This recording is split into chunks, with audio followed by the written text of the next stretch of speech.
up about a week ago, but I wanted to get into this. I had to do a little more research on this. So, Alexandria Cortez was on Alex Wagner's show on MSNBC, and they were talking about reproductive rights and reproductive freedom in relation to the Republicans. And Ocasio-Cortez said something I thought was really odd, and I had to look it up. But I want to go into this clip because they're talking about, once again, abortion rights. It's been a big issue with the upcoming election, and in a lot of the Republican states, it's illegal to get an abortion, and they're trying to make it illegal to even leave the state to get an abortion, and they're restricting the amount of sex ed. They're restricting contraceptives now. They're talking about restricting contraceptives. So it'd be hard to get things like the morning after pill or condoms or things like that. I mean, it's really bizarre shit. And they're talking about, will Trump do that? And he's kind of waffling, but, he probably will if he thinks it'll get his base. But I just want to jump into this conversation. AOC's kind of talking about the Republicans. And I didn't know a lot of this stuff, but she pays a lot more attention to it than we do, so...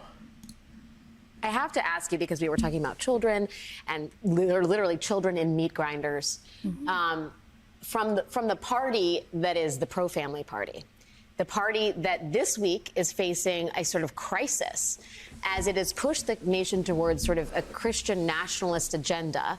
They have found themselves in the crosshairs of what it means to be sort of a theocratic party on the subject of IVF. It is something that Donald Trump has tried to walk back today. I think he has said, I'm calling on the Alabama legislature to act quickly to find an immediate solution to preserve the availability of IVF in the state. Republicans in the state are trying to mop up the mess. I just wonder what you think the dawning reality of this agenda as it concerns women who are seeking abortions and immediate reproductive health care, people who are trying to build families and need fertility support. What does this do to the Republican Party as we hurtle towards November? I mean, they know exactly what they're doing. They knew exactly what they were doing by attacking Dobbs and attacking Roe v. Wade and attacking it in the way that they did. They're trying to walk it back now so that they don't look publicly accountable. But I want to be very clear that this was intentional and that this is exactly what Republicans have been going for. We've seen it. You have the Heritage Foundation. You have lots of folks who are on record saying, not only do they want to go after abortion, not only do they want to go after reproductive freedom, they're going after IVF. They're going after contraception. We have a mifepristone ruling that is coming down from the Supreme Court, and Clarence Thomas enriching himself from the same folks who are saying that they are trying to control women's bodies quite explicitly. And going beyond that, they also want to control what they call recreational sex. Yes. Recreational sex. This is so clearly a patriarchal theocracy that has embodied itself in the DNA of an entire political party in the United States of America. So I thought that was interesting because she's right. They're going after all that, but I was like, recreational sex. So they're going after casual sex, just having sex. That seemed like okay. Look, a lot of people, and I know this is part of the problem we have, is a lot of people when they think about the Republicans, they think, oh, they wouldn't raise taxes on the poor, but that's what they're proposing. They wouldn't really cut Social Security, but that's what they're proposing. They wouldn't really cut Medicare and Medicaid, but that's what they're proposing. Trump wouldn't really, put kids in cages, but he did. They always do that, and it's they thought that they won't ban abortion. They wouldn't do that, but they did, right? Okay, but they're not going to ban contraceptives. But that's what they're talking about. They're not going to ban sex ed. They're not going to ban, different parenthood rights. Now the whole thing about they're not going to ban recreational sex. And I actually had that thought for a second thinking. And then I realized, oh, but they do everything else. So maybe I'm way off on this shit. So let's go to this. So here's from the Heritage Foundation. Here's a woman talking about exactly what Alexandria Cortez was talking about. So this is the Heritage Foundation. This is a huge think tank for the right. You ready for this? Probably not. Yeah. Okay. It's going to be weird. I hear from a great many young women who were put on the pill at the age of 14 and came off it, so maybe 10 years later, and realized they'd done a complete personality flip, and actually they, I was, one said, and I quote, I thought I was bipolar. But then it turned out actually it was just this psychoactive substance that I'd been. What was... Okay, so she's saying birth control pills change your personality. Okay, first off, I can tell you that's total horseshit, and I'll tell you why, because I looked it up, and basically every psychologist has said, yeah, it's not the birth control pills, it's puberty. Because you start taking birth control right around puberty, and in fact, it's more dramatic if you're not on the pill, because the pill regulates your hormones. So that's insane there. And 14-year-olds, and then was on it 10 years later, I was a completely different person. Well, between 14 and 24, you should be. Yeah. I mean, if you're 24 and you're the same exact way you were when you were 14, there's something seriously wrong with that. Yeah, remember, 14-year-olds are pretty nerdy. They're pretty doofy. But, yeah, anyway, I'm just saying, that's horseshit right there. But she's already talking about banning the pill, and we're 20 seconds into this. It's just astounding to me that we're going to... Because we know for a fact, and I'm just going to do this summation, sociology, basic finance principles. We know the one thing that lifts societies up, that's more profitable, that's better for economies, is emancipation of women. And the one thing that really emancipates women, on top of giving them rights, equal rights to men, is letting them control their own pregnancy and birth cycle. Not making them be subject to the natural birth cycle. And you can do that with narcotics. You can do that with in vitro, whatever, IUDs and whatever. But anyway, this is just insane. This gets weird. What are they doing to me? And this is all, and this was all to the purpose of rendering a woman receptive to what is, for the most part, loveless and sometimes extremely degrading sexual access. And I struggle to see in what way that's in women's interest. So the pill opened you up to loveless, degrading sex. The pill does that. But I'm pretty sure your sexual partner does that. Right. Assaulter. That's more about choices of partners, or having a lack of choice of partners. I'm off the pill, so all my sex should be loveless and very respectful.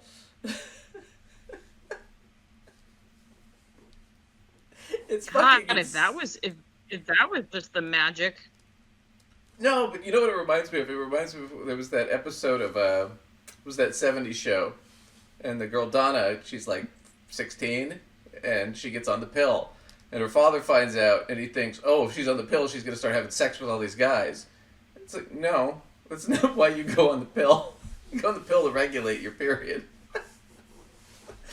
But he's like imagining, oh, that means she's open for business if she's on the pill. No, that's not what's going on. But people think that way, especially men think that way. Yeah, just because she's on the pill doesn't mean she wants to have sex. Right? No. It's not how that works. But we'll get back into this psychotic stuff. It's just crazy. And given the great many other things that, to my eye, are downstream of the entry into that paradigm, it seems to me that a good place to start would be a feminist movement against the pill, and for rewilding sex, returning the danger to sex, returning the intimacy, and really the consequentiality to sex. And a great deal follows from... So, that's a weird argument. Rewilding sex. So let's take away contraceptives, let's take away spermicides, let's take away all these things that protect people. Let's take away safe sex, is what she's saying, and make it scary again. To where it's more likely that if you have casual sex, you're going to get a disease. Or get an unwanted pregnancy. Let's make it consequential. Right. Because that's going to... And then we can just, call you a whore and, put a scarlet letter on you and... Exactly. And what she doesn't realize is you can't do that. Millions of people are going to suffer because of that kind of shit. That's why we have all these things. You know? But that's what she's talking about. I mean, it's insane. But this goes back to the main point. It's not abortion that they care about. It's not really even contraception. It's about controlling women. And that women need to be a certain way. They need to be good wives and mothers, and that's it. And they need to keep their mouth shut and stay in the kitchen barefoot, which is why. Go ahead. Yeah, well, go there's ahead. also the myth about men and their lack of ability to control themselves. So you see, women have to be fully in charge of, being chaste and virtuous when it comes to sex because men cannot own their urges. You see. Well, but see, we've talked a lot before about this stuff, and you have male friends, I have other female friends and stuff, and it's pretty much my understanding. There's differences between men and women, sure, but some of it's cultural. I think most of it's cultural, but a lot of it's similar. I mean, typically, if you're a man or a woman and you meet somebody, you know within about 5 seconds whether or not you want to have sex with them. I mean, if it's somebody who's really attractive and you're like, within about 5 seconds, you're like, yeah, I'd hit that. I mean, you pretty much know. You're not watching TV and like Shakira comes on and it's not like the second thing that crosses my mind. Oh, it's a good song. No, first it's like, wow, who's that? I don't know. I see. That's where I think men and women might be a little different. I'm going to say Really? I don't know if I think it's always that fast for women, but I won't speak for all women. Women, feel free to, drop your vote on this one in the comments below, just for fun. Hey, I don't think that when the script writers put into a Hugh Jackman movie that he has to be shirtless, I don't think that's an accident. I think that's on purpose. I mean, it might be on purpose, but I'm just saying, I think your 5-second rule is untrue. At least I think it probably doesn't really apply so much to women. That's all. Maybe it does, maybe it doesn't. I still don't think women should have to, not have access to birth control and stuff. An intentional, even if it takes us 17 seconds to make these choices. Okay, so it takes longer than maybe. All right, 5 seconds was just hyperbole. women's opting intentionally to reconnect with the fullness of our embodied nature. So that's it. I mean, but that's what she's talking about. I mean, she is actually basically talking about, let's get rid of this recreational sex thing. Let's make it more dangerous. Let's make it more scary. She just hasn't had any recreational sex in a while. That must be it. I wasn't going to say it. Oh, but I was. Yeah. I think she needs to have a little recreational sex.